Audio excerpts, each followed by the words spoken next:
সালাম আলাইকুম, নমস্কার, হ্যালো। আজকে অ্যাসপায়ারিং এর ঝুলি থেকে, ঠাকুমার ঝুলির সেই গল্পের মধ্যে অ্যাসপায়ারিং এর ঝুলি থেকে আজ চৈতালি সেনগুপ্তা কি নিয়ে এসছে। আজকে এনেছি স্টাডি ইন মালয়েশিয়া। মালয়েশিয়া কেন? অনেক গন্তব্য আছে, কিন্তু অনেক গন্তব্যে কোথাও ভিসার প্রবলেম, কোথাও এলিজিবিলিটি ম্যাচ করছে না, কোথাও কিছু ডকুমেন্টস থাকে যেটা আপনাদের প্যারেন্টসদের হয়তো নেই বা ছিল না বা ভাবেনি লাগতে পারে, বা কারোর আইএলস নেই বা কারোর টোয়েফেলে প্রবলেম বা স্কোর কম। আজ মালয়েশিয়া এই জন্য এসছি কেন কি আমরা জানি মালয়েশিয়া আর বাংলাদেশের একটা অদ্ভুত মিল পাওয়া যায়, সেটা হলো আন্তরিকতা এবং আতিথেয়তা। আমি বাংলাদেশে থেকে গিয়ে দেখেছি কি পরিমাণ আতিথেয়তা এবং আন্তরিকতা ফেস করি, ঠিক সেই জিনিসটাই আপনারা পাবেন মালয়েশিয়া। তাই মালয়েশিয়া আজকের একটি অনবদ্য ভীষণ প্রিয় গন্তব্য কান্ট্রি। দেশ হলো বাংলাদেশের এবং আরও আন্তর্জাতিক স্টুডেন্টস বিভিন্ন দেশে পছন্দ করছে মালয়েশিয়াকে চুজ করতে পড়াশোনার জন্যে। ডিফারেন্ট কোর্স আছে সেই জন্যে, এবং আমরা সবাই জানি এখানেও আপনারা পাবেন হচ্ছে সুবর্ণ স্কলারশিপ পাওয়ার সুবর্ণ সুযোগ আছে এলিজিবিলিটি অনুযায়ী। Malaysian government plus Malaysian university যেটা চুজ করবেন, এখানে ডকুমেন্টেশনটা কিছুটা ফ্লেক্সিবল অন্যদের তুলনায়। এবার আসি এলিজিবিলিটি নিয়ে।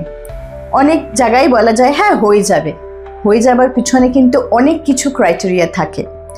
ফার্স্ট ক্রাইটেরিয়া, এখানে যদি স্টুডেন্ট ক্লাস 12-এ তার মিডিয়াম অফ ইনস্ট্রাকশন অর্থাৎ পড়াশোনার মাধ্যম যদি সে সিবিএসসি আইসিএসসিতে করে থাকে, তার মানে বাই ডিফল্ট ইংলিশ মিডিয়ামে সে পড়াশোনা করেছে, সেক্ষেত্রে আইএলসে ওয়েভার পাওয়ার সুযোগ আছে। ধরুন আপনার যেহেতু মালয়েশিয়াতে অনেকটা গ্যাপের পরও স্টুডেন্টকে নেওয়া হয়, ধরুন আমি ভাবছি আমি মালয়েশিয়া যাবো এবছর, কোনো কারণে ভিসা রিজেক্ট হলো বা আমি যেতে পারলাম না ফিনান্সিয়াল কারণে, বা যে কোর্সটা দেখছিলাম সেটার জন্য আমার প্রোফাইল ম্যাচ হলো না বা কিছু একটা হলো, আমি যেতে পারলাম না, এই করে আমার 5, 6, 10 বছরের গ্যাপ হয়ে গেল। তারপরে একটা জায়গায় এলাম যেখানে আমি প্রস্তুত মালয়েশিয়া যাওয়ার জন্যে, ইয়ার গ্যাপ স্টুডেন্টদেরও নেওয়া হয় মালয়েশিয়ায়, এবং সেখানেও সুযোগ হচ্ছে আপনি আপনার স্পাউস অর্থাৎ হাজব্যান্ড ওয়াইফ আপনারা যেতে পারেন একসঙ্গে, এবং ওখানে খরচ খুব কম। জীবন ধরন অন্য দেশের থেকে খরচটা অনেকটা অ্যাফোর্ডেবল, অনেকটা কম যদি আমি কম্পেয়ার করি অন্য দেশের থেকে। এবং সেখানে দেখা গেছে যারা গ্র্যাজুয়েশনের পরে মালয়েশিয়াকে নিজেদের শিক্ষামূলক গন্তব্যস্থল হিসাবে বেছে নিতে চায়, তাদের ক্ষেত্রে কিন্তু সুযোগ হচ্ছে তারা গ্র্যাজুয়েশনে যদি মিডিয়াম অফ ইনস্ট্রাকশন ইংলিশে পড়াশোনা করে থাকে, তাদের ক্ষেত্রে আইএলসের ওয়েভার পাওয়ার সুযোগ আছে। আপনাদের প্রোফাইলটি কিন্তু পাঠাতে ভুলবেন না অ্যাসপায়ারিং লাইফের কাছে। আমার নাম্বার হচ্ছে 9051772900, এবং আপনি দেখবেন আমাদের বিলো স্ক্রলে আমাদের বাংলাদেশের কান্ট্রি ম্যানেজারের নাম্বার থেকে শুরু করে আমাদের ইন্ডিয়া পার্টে আমার কলিগের সবার নাম্বার আপনারা পাবেন, ইমেল আইডি সহ, যেখানে আপনারা আপনাদের ডকুমেন্টস পাঠাতে পারেন। আমাদের সঙ্গে জুম মিট, হোয়াটসঅ্যাপ ভিডিও কলে আসতে পারেন, গুগল মিটে, অথবা যারা ঢাকার মধ্যে থাকবেন এবং বা চিটাগং হোক, রাজশাহী হোক, সিলেট, আপনারা আসতে পারেন আমাদের ঢাকা শ্যামলী অফিসে আমাদের পুরো টিমের সঙ্গে দেখা করতে, কথা বলতে। কেন কি সামনাসামনি কথা বলতে গেলে আমাদের খুব দরকার, আপনাকে জানতে হবে যে ধরুন আপনি এলেন অস্ট্রেলিয়ানে, দেখলেন কোথাও আটকে গেলেন, তখন মালয়েশিয়া ভাবলেন, কিন্তু যদি ফোনে কথা হলো আপনি খুশি হলেন না, এই কনসালটেন্ট তো না বলে দিল হবে না, সেটা যাতে না হয়, আমরা যাতে একটি ঠিক কান্ট্রিকে, দেশকে আপনাদের পড়াশোনার জন্য, ভবিষ্যতের জন্য তুলে দিতে পারি, সেটাই আমাদের লক্ষ্য।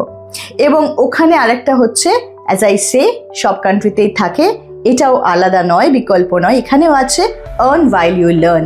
পড়াশোনা করতে করতে আপনি কাজ করতে পারেন, ওয়ার্ক ইজ অ্যালাউড। এইটুকু থাক আজকে স্টাডি ইন মালয়েশিয়া নিয়ে আমার তরফ থেকে। Chaitali Sengupta signing off. Aspiring লাইফের চ্যানেলকে সাবস্ক্রাইব করবেন, শেয়ার করবেন। আপনার হয়তো লাগতে পারে না, কিন্তু অন্য কারোর লাগবে, তাকে ডেফিনেটলি শেয়ার করবেন। এই ভিডিওটা কেমন লাগলো জানাবেন। আচ্ছা, আপনাদের কোন দেশ ভাল লাগে, কোথায় পড়তে ইচ্ছুক, প্লিজ এই ভিডিওটা যখন দেখবেন কমেন্ট সেকশনে নিশ্চয়ই কমেন্ট করবেন। আমি জানি আপনারা ভারতকে খুব ভালোবাসেন, এখানেই আসতে চান, কিন্তু তার বাইরেও লোকে বাইরে যেতে চায়, মালয়েশিয়া যেতে চায়, ইউকে যেতে চায়, এইসব কান্ট্রি। অস্ট্রেলিয়া ডেফিনেটলি একটি ভালো জায়গা, মালয়েশিয়া, দুবাই। আমরা আরও নিয়ে আসবো কোন কান্ট্রিতে কী কী এলিজিবিলিটি, কী কী প্রোফাইলিং হতে পারে, কেমন করে অ্যাসপায়ারিং লাইফ আপনাদের সাথে থাকবে, সঙ্গে থাকবে। আপনারাও সাথে থাকবেন এই কামনা করে আজকের ভিডিওটি শেষ করছি। আল্লাহ হাফেজ, নমস্কার।